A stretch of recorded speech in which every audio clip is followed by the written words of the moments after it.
much. Asanteni sana.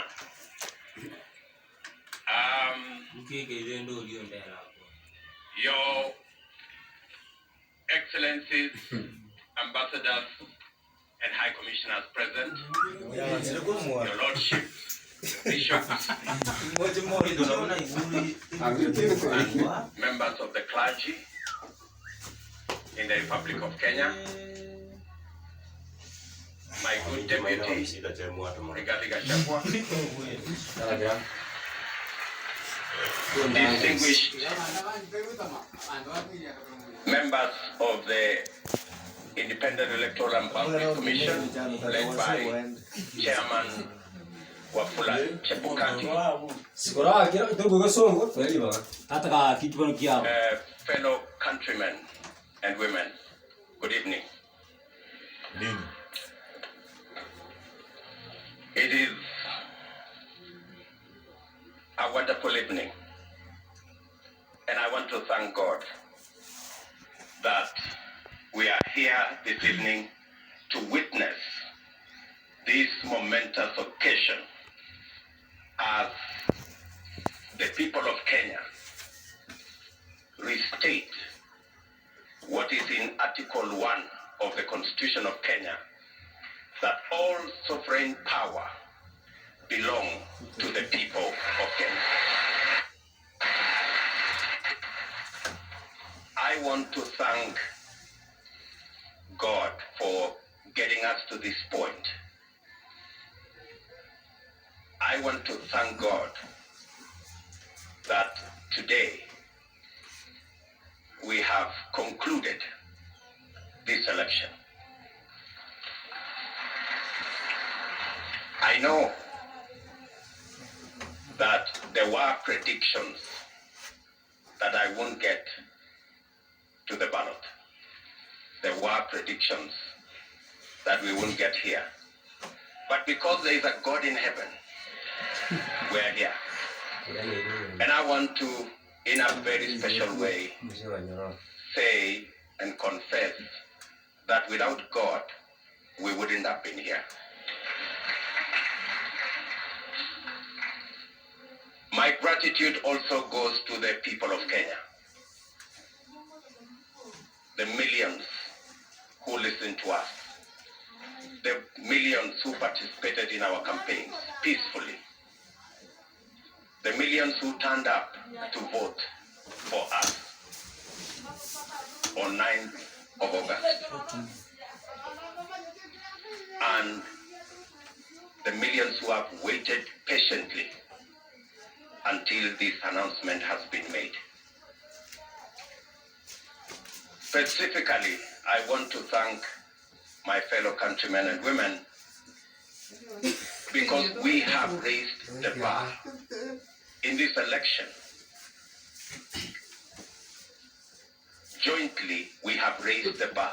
This election was much about the issues than the ethnic configurations that have always informed our elections.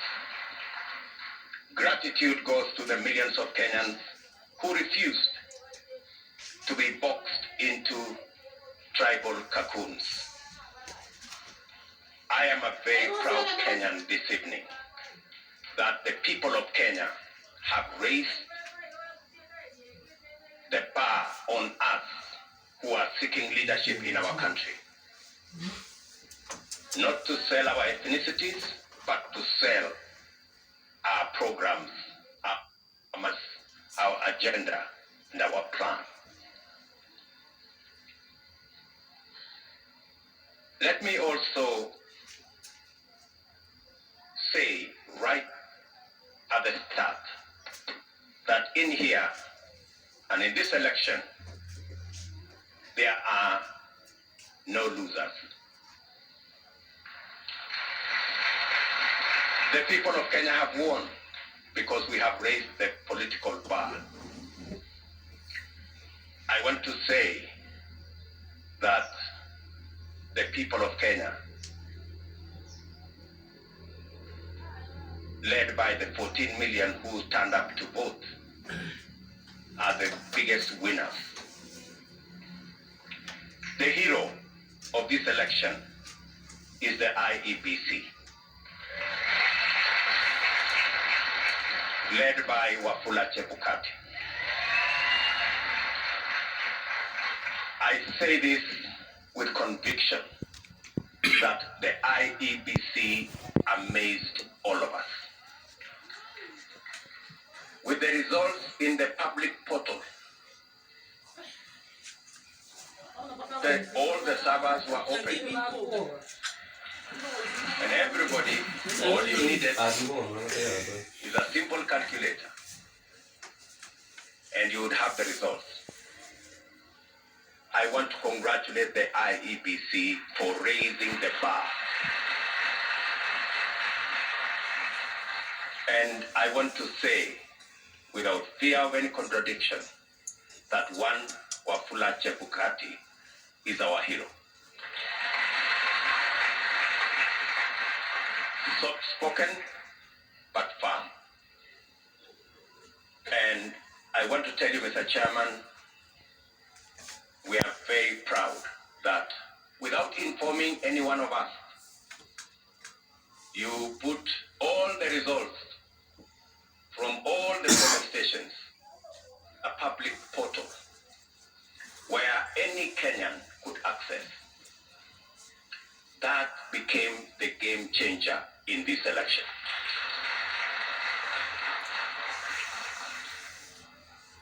Let me also, at this point in time, thank our partners, the religious leaders, who were part of this process right from the beginning. For the first time, we saw religious leaders at this Starling Center and prayed for this process. I am sure their prayers will not be in vain. I also want to thank our development partners, our diplomatic community, and all the observers who came in their thousands to be part and parcel of the process, right from almost 2 weeks ago to its conclusion in this auditorium. To all of them, I tell them the people of Kenya are eternally grateful that you took your time, valuable time, to watch over this process so that the right thing can happen. I want to thank my worthy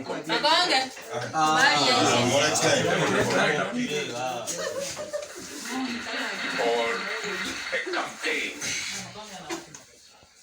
that we all dwell on issues and we try to sell an agenda to the people of Kenya. I want to promise that I will work with all elected leaders and all leaders in Kenya so that we can fashion a country that leaves nobody behind. What the people of Kenya have done, they have assigned us responsibilities. There will be those of us who will be in the executive, but there will be those of us who will oversee what we do in the executive. Both responsibilities in government and in the opposition are important for the people of Kenya.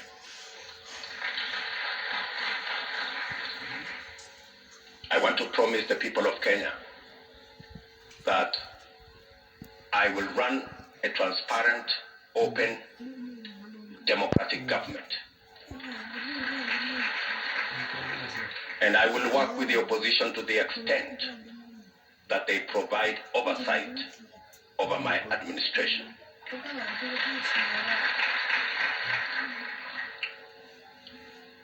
Let me also, at this point in time,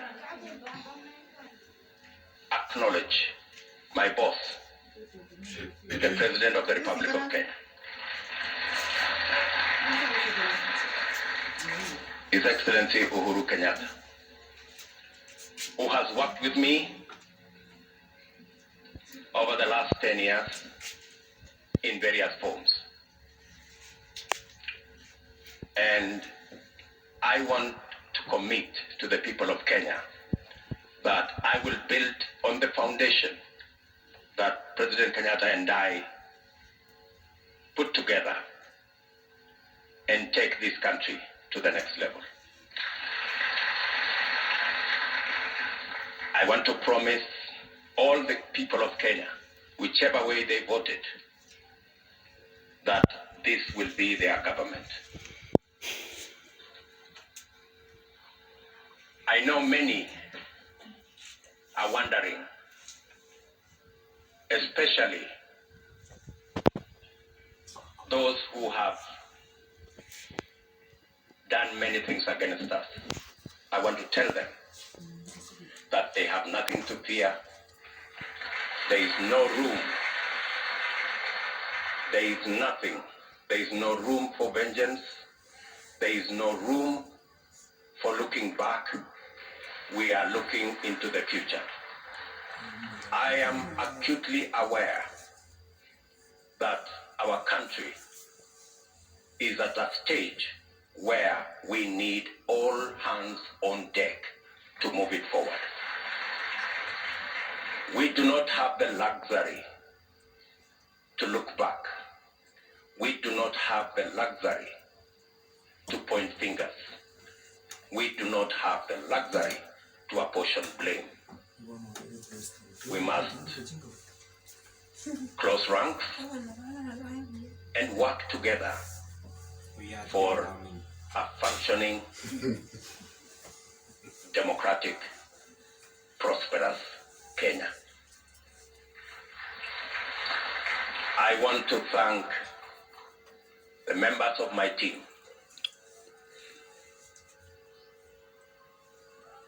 starting with my wife and family,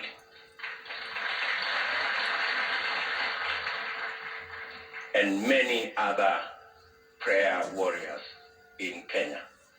And I want to confess that I have been prayed into victory.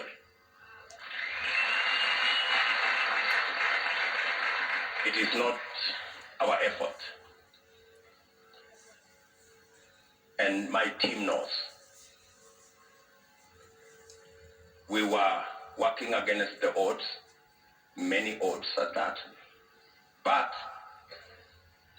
I must confess that it is God who brought us this victory. I do not want to mention the many people, many friends who have been part and parcel of this journey. Many people have paid huge sacrifices for us to get here. I want to promise them that their sacrifice will not be in vain. I and my team and I will work very hard to make sure that we don't let the sacrifices made by many Kenyans, we don't let them down. I am very confident that this country will come together and we can move forward as one united, democratic, and prosperous country. I want to ask our religious leaders from across Kenya to pray for us and to pray for the unity and prosperity of our country.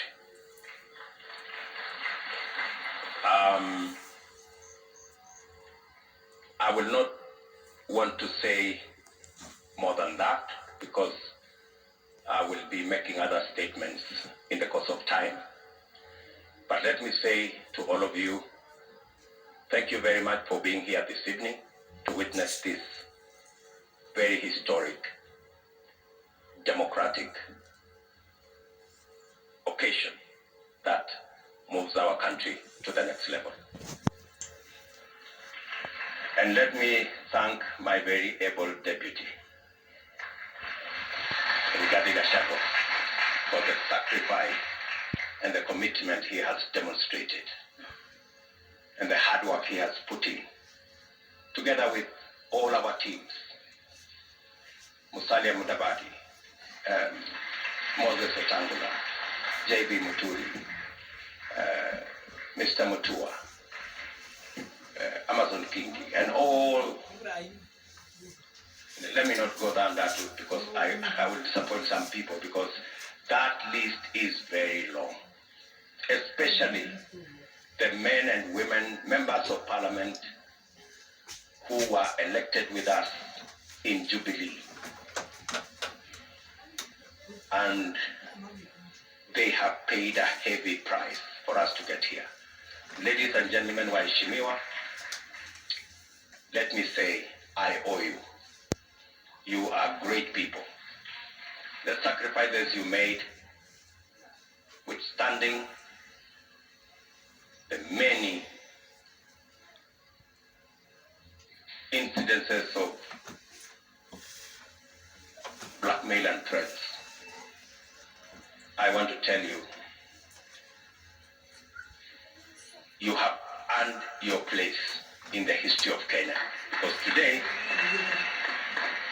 we're going to form a government together to serve the people of Kenya.